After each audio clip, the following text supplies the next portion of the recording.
Hey, this is Devin and Aaron from Cavity Colors, and you're listening to Drop the Mic. Have you ever seen a vampire? Forget whatever you've seen in the movies. It's not like they're seducing everybody in sight with cheesy Eurotrash accents, all right? They don't turn into bats. Crosses don't work. You want to kill one, you drive a wooden stake right through his heart. We think we got a nest inside this place. Chances are we'll find a master in here somewhere. I know your parents were bitten by vampires and you were raised by the church to be its master slayer. No one knows vampires better than he does. Open wide, baby. But he met his match when he met the master who started it all, Jack Crow. He was a priest. It's the first known case of vampirism. The first and most powerful. You are the only one who faced Alec and survived. A master vampire has a telepathic link with his victims. You're gonna help us find him. It's a cross. For 600 years, Alec has wanted to live in the daylight. A master vampire, able to walk in the sun, unstoppable. Biggest nest of blood drinking mothers the world has ever known. Time to kill some vampires.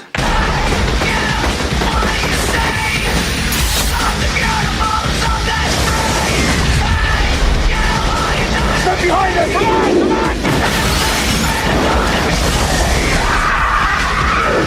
on! You can't kill me. James Woods. From the master of terror comes a new breed of evil. John Carpenter's vampires. You never told me they could do that. I didn't know they could do that.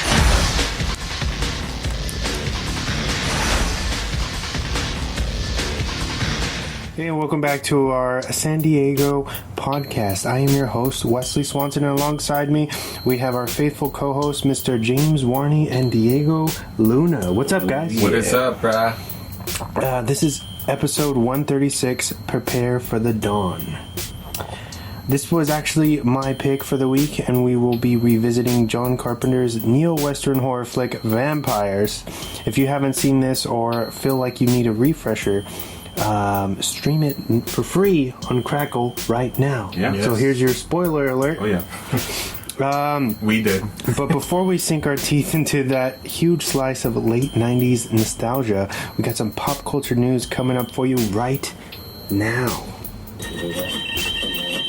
And now for a special news report. Brought to you by Drop the Mic. All right, James, what do you have for us this week? All right, so I just got a little bit of news, actually, not too much, but I'm gonna kick it off with some video game console news, I guess. Mm-hmm. So Walmart had their Black Friday deals leaked online. Really? So I mean, you would see them anyways in the next couple of months or so. Okay. But it looks like they're going to be selling the PS4s, Nintendo Switch, and Xbox One super low. So they got the 1 terabyte PS4 Slim for $150, and it's a half off basically. Wow. And they're going to be selling what else? The Nintendo Switch is going to be $200. Okay. $100, so $100 off of that, and then what else do they have? The Xbox One is going to be $150. Do you think they're lowballing all the consoles because of the next gen that's happening in a year? I'd probably say so. They're probably trying to clear inventory, right? To make room for the new stuff that's going to be coming in a year. I mean, you can still get plenty of playing time basically with all these consoles if you're just getting them now for Black Friday. There's still a whole year basically before those even come out. And there's possible delays too, because that could happen. If you do get the newer consoles when they come out, I recommend waiting a couple months anyways before you get them, because the first batch is usually glitchy. Okay. Usually they overheat or something. They figured out they've done something wrong with the first batch of a couple million or a couple thousand, whatever they do. I know they did that with the Xbox and the PlayStation 4s when they first came out. They figured they were overheating or something like that. But yeah, that's just a little bit of video game news that I thought was pretty interesting. Very nice. Yeah, so keep a lookout for that. They had the Star Wars Episode 9, Rise of Skywalker trailer that just dropped this week. Pretty interesting. This movie definitely, I feel like it's grander in scale than it is even in the other ones from Episode 8 and 7. Yeah. It feels bigger. I don't know for you. I know Wesley hasn't seen it, but I know for me it feels like an end game kind of feel to it. Yeah, like this is the conclusion of everything. Okay. Like it's been building up for several years, and this is like the end of it. You know. Yeah. So, are you excited for it? Super excited that I just bought my tickets. My tickets. Yeah. Those just actually went on sale today, right? I think Monday. Monday, okay. We're recording this on Wednesday, so just if any news is a little late, that's why. That's okay. Yeah. Also, to go with some Star Wars Episode 9, they had some leaked photos of the supposed final battle between Kylo Ren and Rey. And you get to see what the Emperor looks like, his face and everything. Wow. So I'm definitely not going to look this up. I haven't seen him. I saw one picture and then I stopped looking at him because I didn't want to see anything I didn't want to see to ruin the movie. But if you don't care about that kind of stuff, you can always go look at it, I guess, if you want to ruin the experience. Yeah. So you don't get surprised in the movie. But let's see, what else do I got? Paul Dano. He's been announced as the Riddler. Yes. For the new Batman movie. Nice. Matt Reeves. And Jonah Hill stepped out. Yeah. I really do think it's funny because Jonah Hill announced Jonah Hill kind of stopped talking to Warner Brothers about this whole thing, kind of backed off of the movie. And then the day later, Paul Dano is cast. I feel like Warner Brothers had already had their eyes on him from the beginning, probably since at least for a couple of months. And I think that's part of the reason why. We really don't know if Jonah Hill was trying to get Riddler either. I feel like Jonah Hill wanted to be Riddler, okay. and I think that's probably why he stepped out, because they're like, oh, you're not going to get Riddler because we have this guy. I think they just told him, and he's like, well, I don't want to be the Penguin.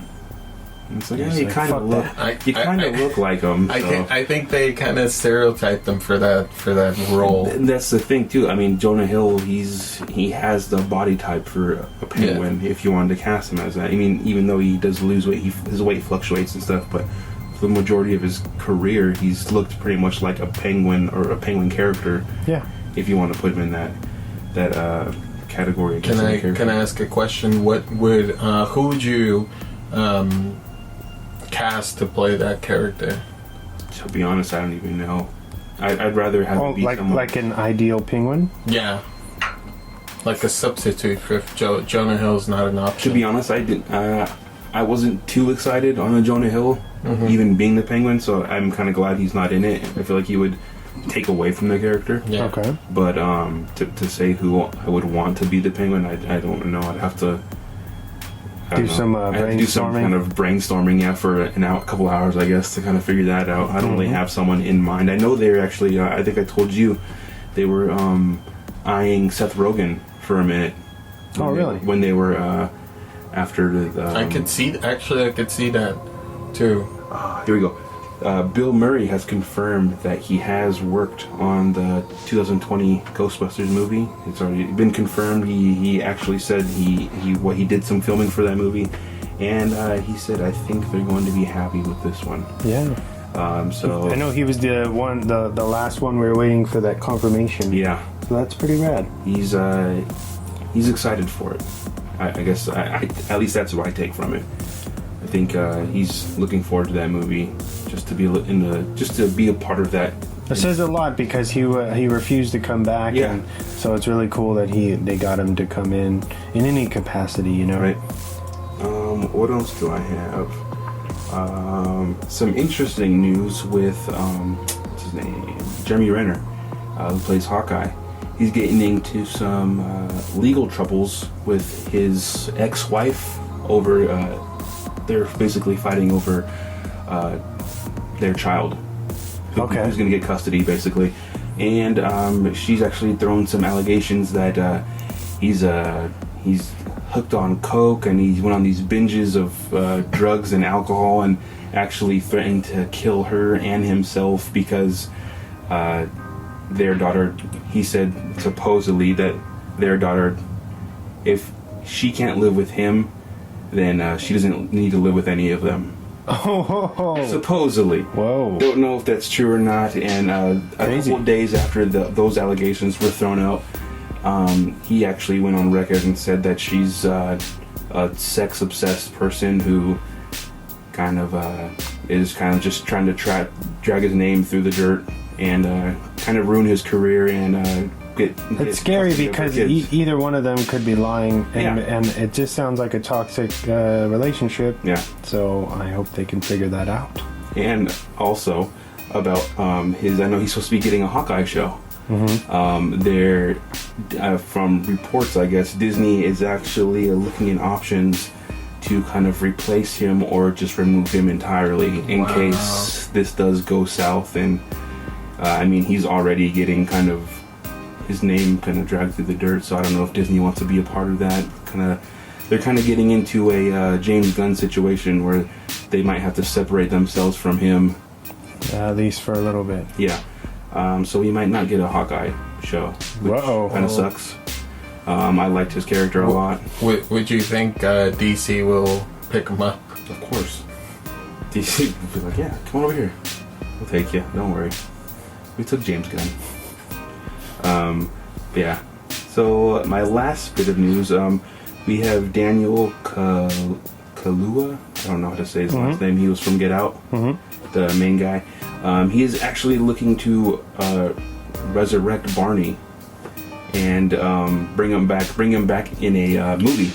He actually went on saying that Barney was a huge figure in my childhood and millions of kids' childhood. So is he our age then, or? I think this probably in his mid-30s, I'd say.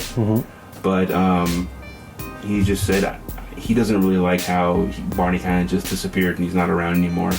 And not a lot of kids really know about him. And he wants to... So he's not on anymore?